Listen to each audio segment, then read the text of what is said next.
High, welcome back to my channel. একটা বিশেষ কারণে আজকে আমি এই ফেসিয়াল কিটটা ইউজ করব, তো ভাবলাম চলো তোমাদের সাথেও শেয়ার করি। তোমরাও দেখো যে কোনো রেজাল্ট বুঝতে পারো কিনা।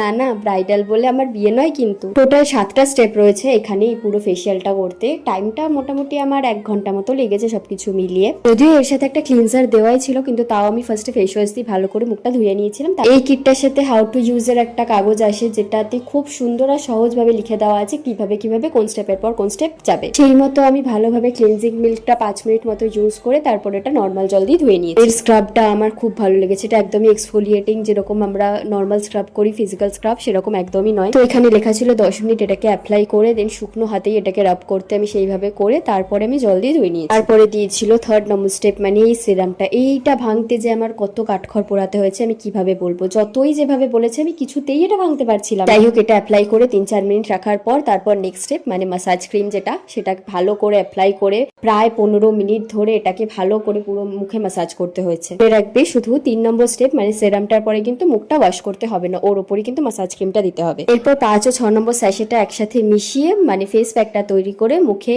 15 মিনিট মতো রেখে দিতে হবে। স্টেপ ছিল সানস্ক্রিন, যেটা ভিডিও করতে আমি ভুলে গেছি। কি কোনো ডিফারেন্স পেলে বলে যাও কিন্তু।